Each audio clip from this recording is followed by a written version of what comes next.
Beastie Boys, Sabotage, right here on Dan RadioStyle. Hope everybody out there's having themselves an amazing day.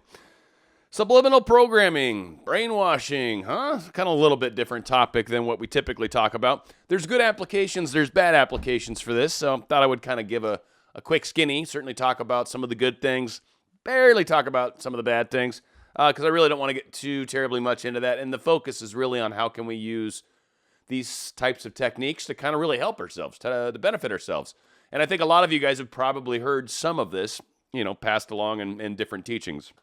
So, brainwashing, kind of interesting how it's been used in the past, for sure. One, there was a very, very famous secret program called MKULTRA that was done by the CIA way back in the day. This is like extensive, goes way back, all sorts of stuff. They did a lot of testing with LSD and all this crazy stuff. Long story short, they were able to kind of, to a large extent, program people to do things, and they could generally set off keywords. Now, it's much like hypnotism. So hypnotize, maybe some of you have been to your like senior grad show or whatever, right? You might see that hypnotist might come out and do some stuff, get 5 people on stage, do some little things, get people comfortable, basically get them in a meditative state. Then you kind of suggest things, and you say that when you hear the doorbell sound, you're going to balk like a chicken. And so he'll have a little sound effect, and it'll be like, ding dong, and then suddenly one of your friends will be like, out of nowhere. And it is the funniest thing in the world, and probably one of the scariest things in the world. And I've seen it.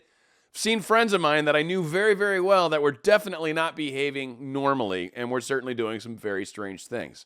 I have a very good friend that happens to practice hypnotism, and I've certainly studied it some myself. Now, I am not fond of, nor do I practice, doing hypnotism on people. I do not think it's a good idea morally, and I certainly am not fond of trying to force my will on others. And I will not teach this, by the way. If you're something that you want to learn, then you can go down other avenues and find other people to teach you, but I will not teach people, at least without meeting them. If I knew the person in physical form, like knew them as a person, I might talk about it. Would I just randomly throw this out to thousands of people? No, absolutely not. It's very dangerous. Most people won't use it correctly. Most people will use it nefariously. So there's absolutely no way I can do that. But there are some great techniques that are out there. Now, how it's also been done in the past is brainwashing's been used against us in ways where they might have some sort of action. There might be some sort of political event. There might be some sort of trauma that's happening within the world. And they keep bombarding us with information about it that's of negative, of fear, things that keep hitting us. And it's like, oh, this scares you, this scares you, this scares you, this scares you. And through saying it countless times over and over and over, they create that energy within us. Sounds similar to some of our imaginal work. It is. That's why I'm talking about it. So they will push that into us and push that into us, and eventually they'll figure out a way to get us, because this problem is so vast and so huge and so horrible, that they'll find a way to get us to say, yes, do whatever you can to make it go away. I don't care what I have to give up to do it. I don't care what rights of mine I got to give away. I want you to make this good. I want you to make me safe. I want you to take care of these things. And so through that process, they've gotten people, and in the masses, by the way, large amounts of people, to make concessions to things they don't want to give up, but have decided to give up because of the perception that this will improve their lives. So, why am I bringing all this up? Well, that is, some people have talked about, when we're having negative thoughts, when we have negative beliefs, how do we change them? And I believe it's Esther Hicks that talks about it, but a belief is a thought that you hold over and over and over and over and over. So a belief is a thought that you keep holding. You keep saying this thought, you keep saying this thought, you keep saying this thought, and it becomes a belief. So the way that you actually counter that is you come up with the opposite thought, and you say it countless times until you begin to believe it. Our brains are not difficult to program. In fact, like I brought up with the whole thing with brainwashing, surprisingly easy to program. So why do I talk about this? One, because I want you guys to be aware from the nefarious standpoint, because there are things that are happening around us. I'm not going to point out stuff because I don't need to get too crazy and all this, but there are things that are happening around us, and you've really got to be leery when people expect you to put your power outside of yourself. Now, the one thing I teach and the one thing law of attraction speaks to, and what I'm very fond of in this awakening process, is I'm very fond of us taking our own power. We manifest what happens to us. Yes, there can be a president that's doing crazy things in your country, but for the most part, that probably doesn't affect you. Your real reality right around you is really more controlled by you. Now, again, if you happen to live in the town where the president keeps riding in with his men and shooting people, it might be time to move. But for the majority of us, we're not that close to all the stuff that we keep hearing about. We hear about it because they want to affect us. We control our lives. We control our realities through what we think, through what we say, through what we do. And then, of course, the beliefs kind of shape that.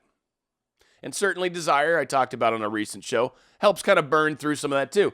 I don't see desire as solely different, but when used, it's a very powerful force. When you can get pure, raw emotion behind what you're trying to manifest, it is extremely powerful. So what this is trying to deal with are the frustrating places in our life where we're trying to figure out how to turn a thought process around, where we're trying to figure out, how can I change this belief? One thing that works really well, one thing a lot of people have done, is you get some sort of recording application. You can do it on your phone. You can even, there's a program called Audacity, Audacity, that I use for my multi-tracking. It used to be Cool Edit Pro way back in my radio days. It's a free program. And all you need is some sort of little crummy microphone. You could probably even use the one you plug into your phone, unless you've got an iPhone, because I think they have different plugs. Maybe not. I don't know. I don't have an iPhone, so I don't really play with them. But you can basically make recordings, and you can loop them, or you can even make it super duper long and just or just copy it and redo it over and over and over. So maybe you say something, 10 times, and then you loop it, and you go to bed listening to that. That gets into you. There are other subliminal techniques out there. There are other subliminal things that you can download or on YouTube, maybe where they're hours and hours long. Again, I'm not interested in doing these. I know some people are like, you have a great voice. You should do it. And I appreciate that. And thank you. You guys are awesome. It just stuns me when people think that. And it's great. But I am, by my very nature, not okay with trying to program people. It just goes against some really core things that I believe very strongly in. And affecting others' free will is something that I am not okay with. And as you expand down your spiritual path, you will learn techniques. You will learn things that are very powerful and that can affect the weak-willed. And generally, you don't come across that sort of knowledge until you're ready to have it. Now, with great power comes great responsibility. So again, you learn the abilities to manipulate yourself. You learn the abilities to alter your beliefs when you repeat them over and over. So if you've got a belief that you'd like to make go in a different direction, let's think of what the opposite of that belief is. Write it down. Write down whatever this belief is that you're having a hard time with. Maybe you believe you can't be with your specific person. Maybe you believe you can't get that job.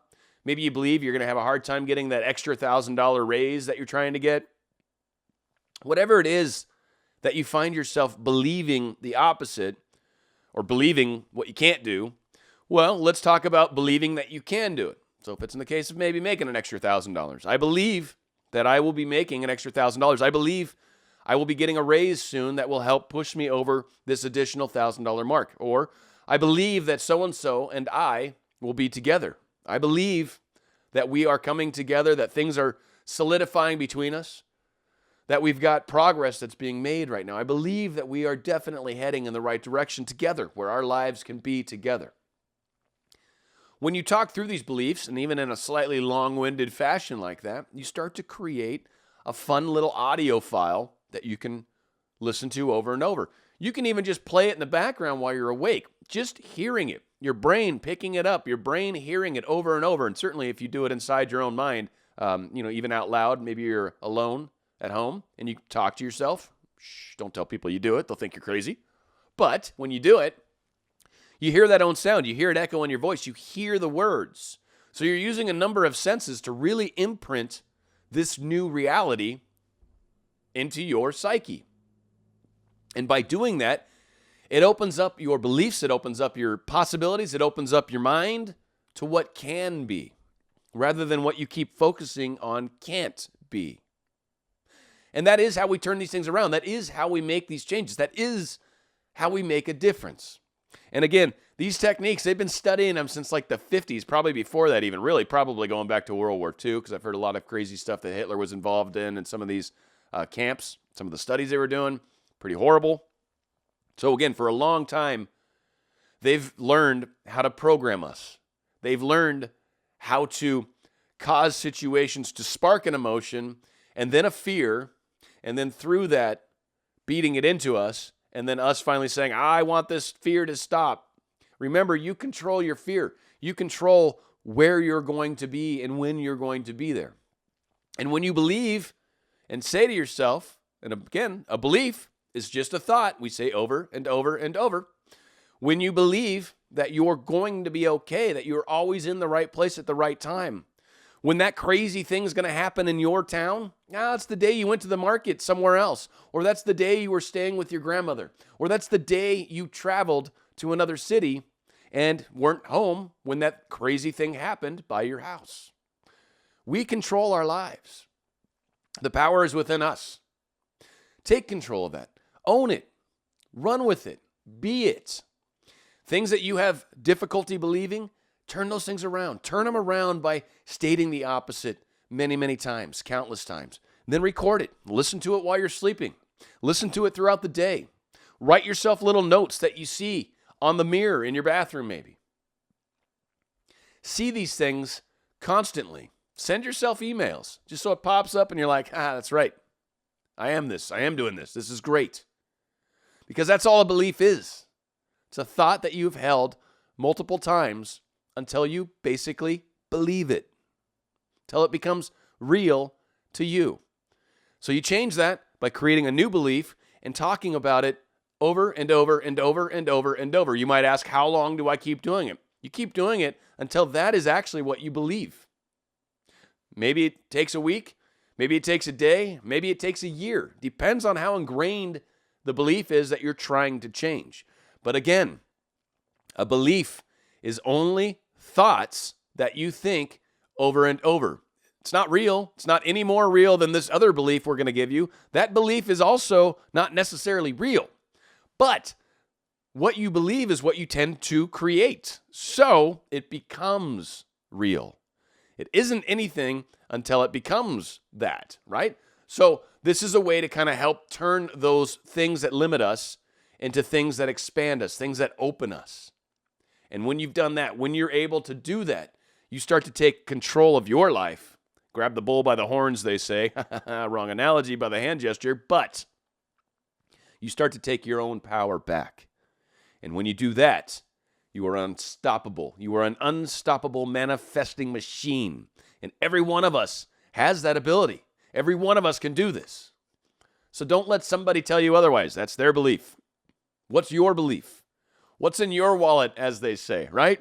What is your belief? If it's something that's not helping you, then shape it into something that can. Shape it into something that will help you. And you will be amazed at what starts to happen in your life. Intention goes a long ways, and belief will cut us off or open us up, depending on what it is. Hopefully this makes a huge difference. Going out with a great Pink Floyd song called Comfortably Numb.